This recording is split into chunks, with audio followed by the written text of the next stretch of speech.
KM DJ sir চ্যানেলে সবাইকে স্বাগত জানাই। আজকে থার্মোডাইনামিক্সের গুরুত্বপূর্ণ কোশ্চেন অ্যান্সার আলোচনা করে দেওয়া হচ্ছে। প্রথম কোশ্চেন, নিচের যেটি এন্ট্রপির একক, তাহলে এন্ট্রপির রাশিমালা হচ্ছে তাপ বাই তাপমাত্রা, মানে কিউ/টি। তাপের একক হচ্ছে জুল মোল ইনভার্স, আর নিচে তাপমাত্রা থাকবে কেলভিন, অর্থাৎ উঠে এলে কেলভিন ইনভার্স হবে, অর্থাৎ হবে joule kelvin inverse mole inverse. তাহলে একের বি, যেটি তাপগতি অপেক্ষক দ্বারা বিশৃঙ্খলতা পরিমাপ করা হয়, তাহলে বিশৃঙ্খলতা পরিমাপ করা হয় আমরা এন্ট্রপি, কারণ এন্ট্রপি হচ্ছে বিশৃঙ্খলতা পরিমাপক। তিনের কোশ্চেন হচ্ছে, একটি তরল কঠিনে পরিণত হলে এন্ট্রপি কী হয়। আমরা জানি কঠিন তরল গ্যাসের মধ্যে গ্যাসের বিশৃঙ্খলতা বেশি, অর্থাৎ গ্যাসের এন্ট্রপি বেশি, তরলের কম গ্যাসের তুলনায়, আর কঠিনে তরলের তুলনায় আরও কম এন্ট্রপি, অর্থাৎ তরল থেকে কঠিন হলে এন্ট্রপি হ্রাস পাবে, অর্থাৎ অপশান বি। চারের কোশ্চেন, ব্যবহারযোগ্য কার্যশক্তি কোনটা। ব্যবহারযোগ্য কার্যশক্তি বলতে আমরা মুক্ত শক্তিকেই ধরি, কারণ মুক্ত শক্তি হচ্ছে ব্যবহারযোগ্য কার্য বা নিট কার্য পরিমাপ করে। পাঁচের কোশ্চেন, বিশ্বব্রহ্মাণ্ডে যেটি ক্রমশ বেড়ে চলেছে, বিশ্বব্রহ্মাণ্ডে প্রতিনিয়ত এন্ট্রপি বেড়ে, বিশ্বব্রহ্মাণ্ডে বিশৃঙ্খলা যেহেতু বেড়ে চলেছে, তাহলে এন্ট্রপি বেড়ে চলেছে। ছয়ের কোশ্চেন, যে উষ্ণতায় বিশুদ্ধ কেলাসিত পদার্থের এন্ট্রপি শূন্য হয়, কারণ আমরা জানি পরম শূন্য উষ্ণতায় বিশুদ্ধ কেলাসিত পদার্থের এন্ট্রপি শূন্য হয়, পরম শূন্য উষ্ণতায় বিশুদ্ধ কেলাসিত পদার্থের এন্ট্রপি শূন্য, অর্থাৎ 0 কেলভিন। সাতের কোশ্চেন, বরফের গলনাঙ্কে ডেলজির মান কত। ডেলজির রাশিমালা হচ্ছে ডেলজি সমান -t ডেল্টা এস টোটাল, অর্থাৎ গলনাঙ্কে যদি বলা আছে তাহলে এখানে শূন্য হবে। সাতের সি। আটের কোশ্চেন, ডেল এইচ সমান ডেলজি হলে ডেল এসের মান কত। আমাদের রাশিমালা হচ্ছে ডেলজি সমান ডেল্টা এইচ মাইনাস টি ডেল্টা এস, তা টি ডেল্টা এস টার্মটা নেই, মানে ডেল্টা এসের মান অবশ্যই শূন্য। তাহলে হচ্ছে রুদ্ধতা পরাবর্তী প্রক্রিয়ায়, নয়ের কোশ্চেন, রুদ্ধতা পরাবর্ত প্রক্রিয়ায় ডেল এসের মান কত। রুদ্ধতা পরাবর্ত প্রক্রিয়া যেহেতু বলেছে, পরাবর্ত প্রক্রিয়ায় আমরা জানি রুদ্ধতাপ হলে কিউর মান শূন্য হয়, আর আমরা জানি ডেল এস সমান কিউ/টি, তাহলে কিউ যদি শূন্য, পরাবর্ত প্রক্রিয়ায় শূন্য হয়, তাহলে এভাবে শূন্য, অর্থাৎ 9 ডি। 10এর কোশ্চেন, স্বতঃস্ফূর্ত এবং সমষ্ণ পরাবর্ত প্রক্রিয়ায় ডেল এস টোটালের মান কত। তো স্বতঃস্ফূর্ত হলে ডেল টোটালের মান >0 হবে, আর পরাবর্ত প্রক্রিয়া হলে ডেল এস টোটালের মান শূন্য হবে। তাহলে এখানে আমাদের যেটা হবে, এখানে অপশানগুলো একটু গোলেমেলে রয়েছে, তাহলে মোটামুটি একসঙ্গে দুটো থাকার কথা নয়, তাও বলে দিচ্ছি। স্বতঃস্ফূর্ত হলে ডেল এস টোটাল >0 হবে, আর সমষ্ণ পরাবর্ত হলে ডেল্টা এস টোটাল শূন্য হবে। চলে আসে 11 কোশ্চেন, স্বতঃস্ফূর্ত প্রক্রিয়ার ক্ষেত্রে অনুকূল পরিস্থিতি হলো কোনটা। তা স্বতঃস্ফূর্ত হতে গেলে আমাদের ডেলজির মান নেগেটিভ হতে হবে, আর ডেলজির মান নেগেটিভ হতে গেলে আমাকে কি হতে হবে, যে ডেল এইচের মান নেগেটিভ হবে এবং ডেল এসের মান পজিটিভ হবে। তাহলে দেখো, যেখানে রয়েছে ডেল এইচের মান নেগেটিভ, ডেল এস ধনাত্মক, তাহলে এই অপশানটাই সবচেয়ে ভালো হবে, কারণ ডেল এইচের মান নেগেটিভ মানে ওটা স্বতঃস্ফূর্ত, আর ডেল এসের মান ধনাত্মক মানে ওটাও স্বতঃস্ফূর্ত। ওটা বসিয়ে দিলে, ডেলজির রাশিমালা বসিয়ে দিলেও ওটা সবসময় নেগেটিভ থাকবে, কখনও পজিটিভ আসার সম্ভাবনা নেই। এই কারণে 11 এ। 12 কোশ্চেন, সিস্টেমে উষ্ণতা টি এবং এন্ট্রপি এস হলে ব্যবহারযোগ্য কার্য কত। তাই ব্যবহারযোগ্য কার্য আমরা ডেল্টা জি সমান -t ডেল্টা এস ধরি, তাহলে এখানে টি ডেল্টা এস টি এস হবে, ডি অপশান 12 ডি। 13 কোশ্চেন, খুব গুরুত্বপূর্ণ কোশ্চেন, ওজোন অক্সিজেনে রূপান্তরিত হলে এন্ট্রপি কী হয়। ওজোন অক্সিজেনে যদি রূপান্তরিত হয়, ওজোন থেকে অক্সিজেন যখন হচ্ছে, তাহলে অক্সিজেন যখন হচ্ছে, ওজোন গ্যাসটা থেকে মোল সংখ্যা বৃদ্ধি পেয়ে যায়। ওজোন থেকে যখন অক্সিজেন হচ্ছে তখন মোল সংখ্যা বেড়ে যাচ্ছে, O3 থেকে 2O2 হয়ে যাচ্ছে। তাহলে মোল সংখ্যা যখন বেড়ে যাচ্ছে তখন কী হবে, এন্ট্রপির মান, মোল সংখ্যা বৃদ্ধি পেলে বিশৃঙ্খলতা বাড়বে, আর বিশৃঙ্খলতা বেড়ে এন্ট্রপি বৃদ্ধি পেয়ে যাবে, এন্ট্রপি বৃদ্ধি পাবে। তারপরে যে 14 কোশ্চেন, কোনো প্রক্রিয়ায় স্বতঃস্ফূর্ততা সম্পর্কে তাপগতিবিদ্যার যে সূত্র থেকে জানা যায়। স্বতঃস্ফূর্ততা জানতে গেলে তাপগতিবিদ্যার দ্বিতীয় সূত্র থেকে জানা যায়। 15 কোশ্চেন, PCl5 থেকে PCl3 + Cl2 এই বিক্রিয়ার নিচের কোনটা সঠিক। তাহলে এখানে সঠিক বলতে, এই বিক্রিয়াটার ক্ষেত্রে যেহেতু মোল সংখ্যা ডান দিকে মোল সংখ্যা বেশি, তাহলে এন্ট্রপির মান বাড়বে। তো এন্ট্রপি মান মানে এন্ট্রপি >0 হবে। একটাই ক্ষেত্রে দেখো এন্ট্রপি >0 আছে, আর বাকি সব ক্ষেত্রে এন্ট্রপি <0 আছে, তাহলে হবে অপশান ডি। আর চলে আসি 16 কোশ্চেন। একটি তরলের বাষ্পীভবনের এনথালপি এত এবং বাষ্পীভবনের এন্ট্রপি এত, তাহলে তরলের স্ফুটনাঙ্ক কত? আমাদের যে রাশিমালা বলেছি এন্ট্রপি, ডেল্টা এস সমান delta H by T, delta S সমান ডেল্টা এইচ বাই টি। তাহলে এখানে ডেল্টা এসেরও মান দেওয়া আছে, ডেল্টা এইচেরও মান দেওয়া আছে, টির মান আমরা বের করতে পারবো। তাহলে টি সমান হবে তোমার হচ্ছে delta H by delta S. Delta এইচের মান কিলো জুলে আছে, ওই জুল করে 1000 দিয়ে গুণ করে জুল করে, অর্থাৎ 30 × 1000 বাই 75, হ্যাঁ, করলে যেটা আসবে তোমার 400 কেলভিন। তাহলে 16 বি। 17 কোশ্চেন, এ থেকে বি প্রদর্শিত পদ দেওয়া আছে। তাহলে এখানে এন্ট্রপিগুলোর মান দেওয়া আছে, এ থেকে সি দেওয়া আছে, সি থেকে ডি দেওয়া আছে, কিন্তু বি থেকে ডি দেওয়া আছে, উল্টো করে দেওয়া আছে। তাহলে আমাকে এ বি যেতে হলে, তাহলে এখানে 3টা ধাপের যদি আমরা প্রথম দুটো হচ্ছে 50 আর 30 যোগ করতে হবে, আর এটা উল্টো করে বি থেকে যদি ডি দেওয়া আছে, ডি থেকে বি দেওয়া নেই, তাহলে ডি থেকে বি হবে -20। তাহলে 3টাকে যদি যোগ করি 50, 30 আর -20, তাহলে হবে 60, অর্থাৎ বি অপশান মনে হচ্ছে 17 বি। চলে আসে 18 কোশ্চেন। 27 উষ্ণতায় 2 মোল একটি আদর্শ গ্যাসের সমষ্ণ পরাবর্ত সম্প্রসারণে আয়তন 10 সেমি কিউব থেকে 100 সেমি কিউব হলে এন্ট্রপির পরিবর্তন কত?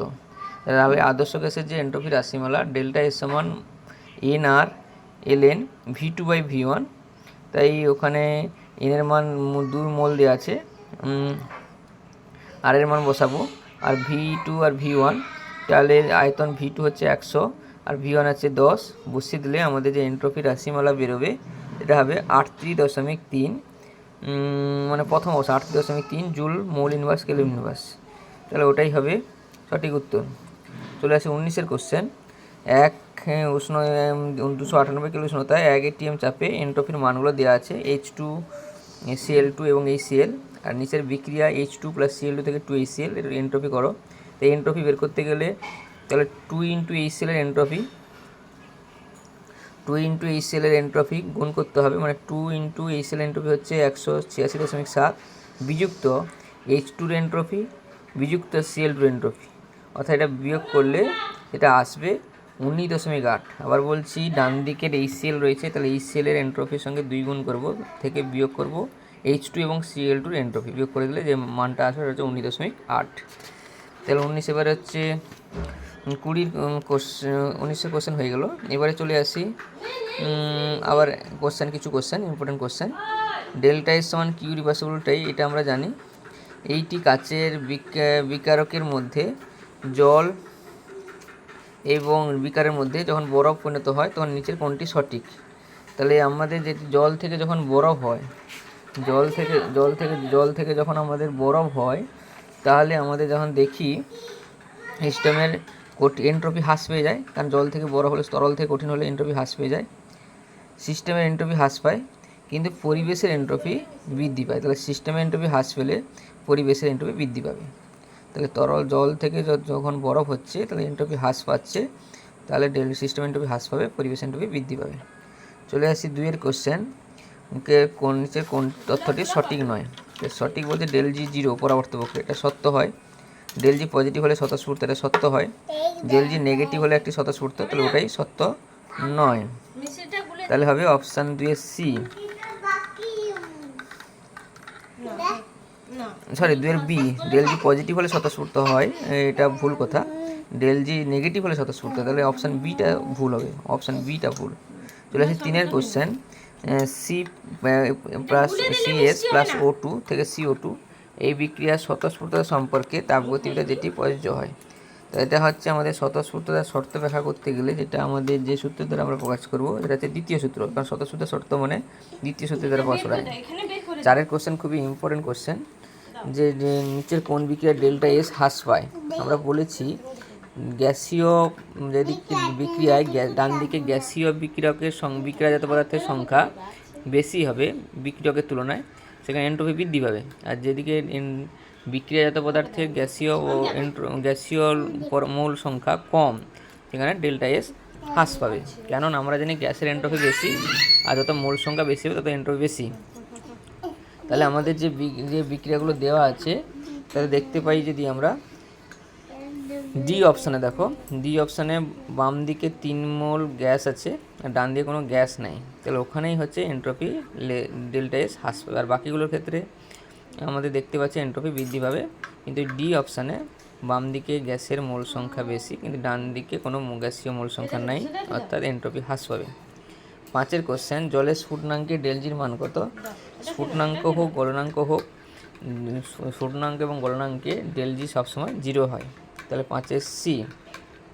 চলে আসছি 25 কোশ্চেন, 1 ATM চাপে N2 এবং 3:23 বিক্রিয়াতে ডেলজি এবং ডেলএসের মান কত? তো এই বিক্রিয়া দেখতে পাচ্ছি বাম দিকের গ্যাসের মোল সংখ্যা বেশি, ডান দিকে মোল সংখ্যা কম, অর্থাৎ এন্ট্রপি হ্রাস পাবে, ডেলএস <0 হবে।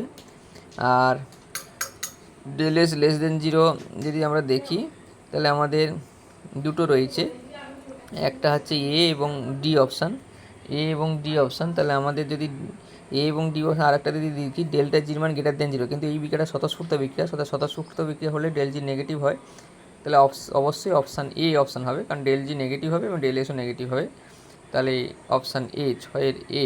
7 কোশ্চেন, প্রমাণ মুক্ত শক্তির একক কি? মুক্ত শক্তি মানে শক্তির একক আমরা যেরকম হয় জুল মোল ইনভার্স, তাহলে অপশান বি 7-এর বি। চলে আসি তারপরে 16 কোশ্চেন।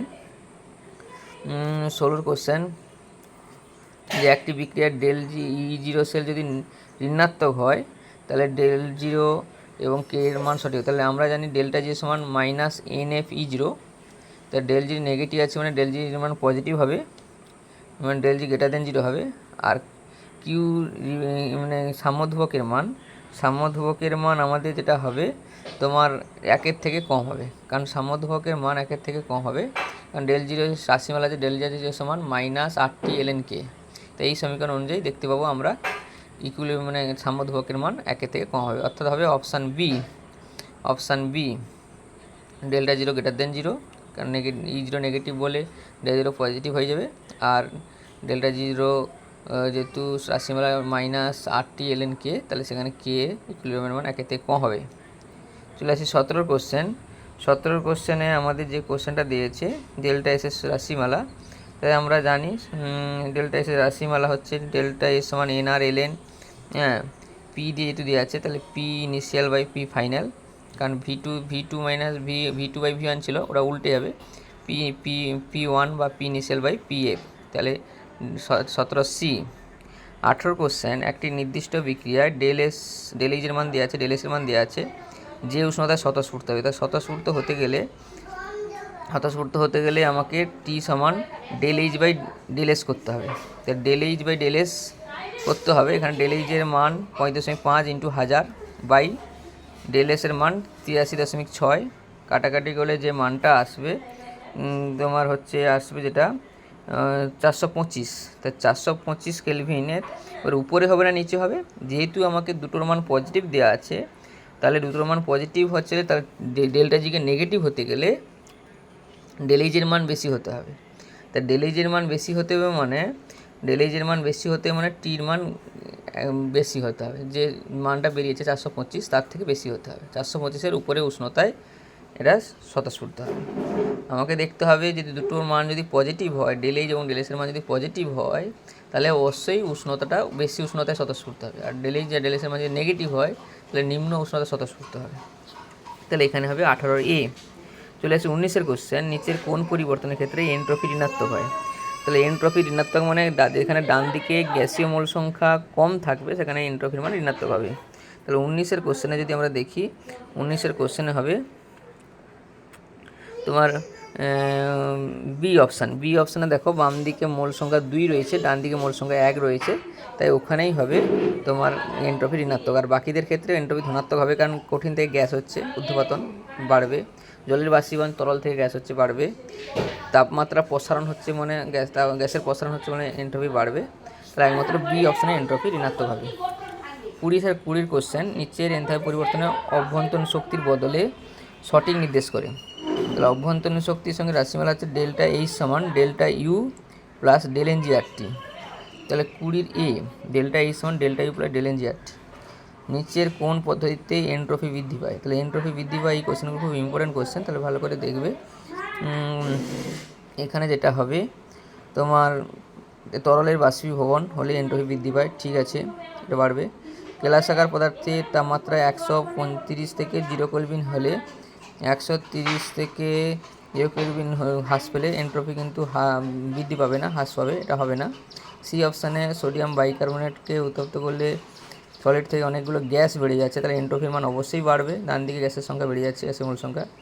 ডি অপশানেও গ্যাসের মোল সংখ্যা বৃদ্ধি পেয়েছে, তাহলে এন্ট্রপি বাড়বে, তাহলে এ, সি এবং ডিটা সঠিক, মানে বৃদ্ধি পাবে, আর বিটা এন্ট্রপি হ্রাস পাবে, তাহলে হবে অপশান বি।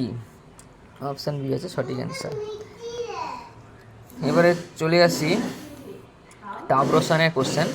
তাপ রসায়নের কোশ্চেন থেকেও একটা কোশ্চেন থাকার সম্ভাবনা রয়েছে। তাপ রসায়নের কোশ্চেনে যদি আমরা দেখি, NH4Clকে যখন জলে দ্রবীভূত করা হয় তখন শীতল হয়। শীতল হয় কেন? এটা তাপ দায়ী না তাপ উৎপাদক না তাপ শোষক বিক্রিয়া?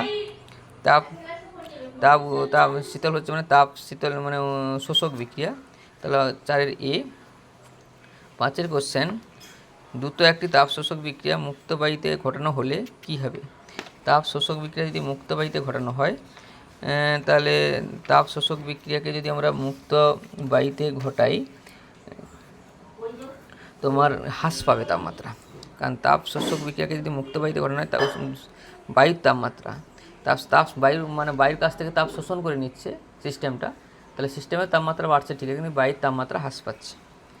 6-এর কোশ্চেন, জ্বালানির দহনকে আমরা কি বলি? জ্বালানির দহনকে আমরা যেটা বলি ক্যালোরিফিক মান। জ্বালানি দহন করলে একটা ক্যালোরি ভ্যালু মানে তাপ শক্তি পাওয়া যায়, তাই ক্যালোরিফিক মান বলা হয়। 7-এর কোশ্চেন, রাসায়নিক শক্তি তত্ত্বে প্রমাণ অবস্থা কোনটা? রাসায়নিক শক্তির প্রমাণ অবস্থা হচ্ছে 1 atm চাপ আর হচ্ছে 298 কেলভিন, মানে ডি অপশান, 25 ডিগ্রি উষ্ণতা আর 1 atm চাপ মানে 298 কেলভিন আর 1 atm চাপ। 8-এর কোশ্চেন, কোনো রাসায়নিক বিক্রিয়ায় গঠন তাপের ক্ষেত্রে তাপ কি হয়? গঠন তাপকে তাপ উদ্ভূত হয়, শোষিত হয়, উদ্ভব হতে পারে, শোষণ হতে পারে, তাহলে 8-এর ডি। চলে আসি 9-এর কোশ্চেন, কোনটিতে ডেলেইজের মান ঋণাত্মক? তা ডেলেইজের মান ঋণাত্মক আমরা যদি দেখি, আমরা প্রশমন তাপ, কারণ আমরা বলেছি প্রশমন তাপ বা দহন তাপ এগুলোর ক্ষেত্রে সবসময় তাপ উৎপন্ন হয়, তাহলে হবে অপশান বি, প্রশমন তাপ। 10-এর কোশ্চেন, হীরকের প্রমাণ গঠন তাপ কি? হীরকের প্রমাণ গঠন তাপের মান গ্রাফাইট অপেক্ষা বেশি হয়, কারণ গ্রাফাইটের 0 হয় প্রমাণ গঠন তাপের মান, আর হীরকের বেশি হবে, তাহলে গ্রাফাইটের থেকে বেশি হবে। 11 কোশ্চেন, নিচের মৌলগুলির মধ্যে কোনটির প্রমাণ গঠনের এনথালপি মান 0 হয়? আমরা বলেছি অনেকগুলো যে রূপভেদ থাকে হীরক আর গ্রাফাইটের মধ্যে, গ্রাফাইটের প্রমাণ গঠনের এনথালপি মান 0 হয়, স্থায়ী রূপভেদ বলে। 12 কোশ্চেন, 1 মোল KCl এর 20 মোল এবং 200 মোল জলে দ্রবণ তাপ যথাক্রমে দেওয়া আছে, তাহলে লঘুকরণ তাপ কত? তাহলে এখানে সেই 1 মোল KClকে একবার 20 মোলে একবার 200 মোলে দ্রবীভূত করা হচ্ছে, তাহলে জাস্ট 200 মোলের ক্ষেত্রে অনেকটা লঘু করে দেওয়া হচ্ছে, অর্থাৎ লঘুকরণ তাপ হবে ওই শেষেরটা থেকে প্রথমটা বাদ দিয়ে দিলে, অর্থাৎ 4.40 থেকে 3.80 যদি বাদ দিয়ে দিই, এটা আসবে 0.60 কিলো ক্যালোরি, ওটাই হচ্ছে ওই লঘুকরণ তাপ, তাহলে 12C। চলে আসি খুব গুরুত্বপূর্ণ কোশ্চেন, তার কোশ্চেন, 1 মোল H2SO4কে 2 মোল NaOH এর সঙ্গে মিশ্রিত করলে উদ্ভূত তাপের মান কত হবে? আমরা জানি 1 মোল H2 তীব্র অ্যাসিডের সঙ্গে 1 মোল তীব্র ক্ষারের যদি প্রশমন তাপ হয়, তাহলে তার নির্দিষ্ট 57.3 কিলো জুল। যেহেতু 1 মোল H2 এর সঙ্গে 2 মোল NaOH যোগ করা আছে, তাহলে তাপের পরিমাণ দ্বিগুণ হবে, তাহলে 57.3 ইন্টু 2, তাহলে অপশান হবে বি অপশান, তার বি। 14 কোশ্চেন, H2O লিকুইডের গঠন তাপ এত কিলো ক্যালোরি হলে H2 এর গঠন তাপ কত? এখানে যেটা গঠন তাপ হবে -58.3 কিলো ক্যালোরি। 15 কোশ্চেন, ABCD 4টি অ্যাসিডকে একই ক্ষার দ্বারা প্রশমিত করলে প্রশমন তাপের মানগুলো দেওয়া আছে। এবার বলে রাখি, যার প্রশমন তাপের মান কম সেটা বেশি দুর্বল অ্যাসিড হবে, তাহলে এখানে প্রশমন তাপের মান সবচেয়ে কম হচ্ছে বির, তাহলে ওটা হচ্ছে সবচেয়ে দুর্বল অ্যাসিড, অর্থাৎ 15B। 16 কোশ্চেন, এই বিক্রিয়া দেওয়া আছে, এই বিক্রিয়া কোনটা সত্য? তাহলে এখানে দেখছি ডান দিকের মোল সংখ্যা 4, গ্যাসের মোল সংখ্যা, বাম দিকের মোল সংখ্যা 2, অর্থাৎ ডেল এনজির মান হচ্ছে নেগেটিভ, তাই এই কারণে ডেল এনজির মান নেগেটিভ, মানে ডেল এইচ লেস দেন, মানে ডেল এইচের মানটা আমাদের কি হবে? কম হবে। তাই ডেল এইচের মান যদি আমাদের কম হয়, তাহলে যে অপশানটা আছে, সরি আমার বলাটা ভুল হয়ে গেছে, তাই আমার ডান দিকে মোল সংখ্যা বেশি আছে 4, বাম দিকে মোল সংখ্যা 2 আছে, তাহলে এখানে ডেল এনজি মান পজিটিভ হবে, 2 হবে, +2 হবে, তাহলে এখানে del H greater than del U হবে। QSO4 এই বিক্রিয়াটাতে CuSO4 5H2O থেকে CuSO4 5H2O সলিড হয়েছে, তাহলে এখানে দ্রবণ হয়নি, কিন্তু এখানে কিন্তু জাস্ট হাইড্রেশন হয়েছে, জল যুক্ত হয়ে গেছে। এই কারণে এটাকে বলা হচ্ছে হাইড্রেশন এনথালপি। এখানে আমাদের গুরুত্বপূর্ণ কোশ্চেন কিছু আলোচনা হলো। আরও কিছু গুরুত্বপূর্ণ কোশ্চেন রয়েছে তাপ রসায়ন এবং ফার্স্ট ওই অভ্যন্তরীণ শক্তি থেকে, সেটা আমরা সেকেন্ড ভিডিওতে আলোচনা করে দেব। সবাইকে ধন্যবাদ ভিডিওটি দেখার জন্য।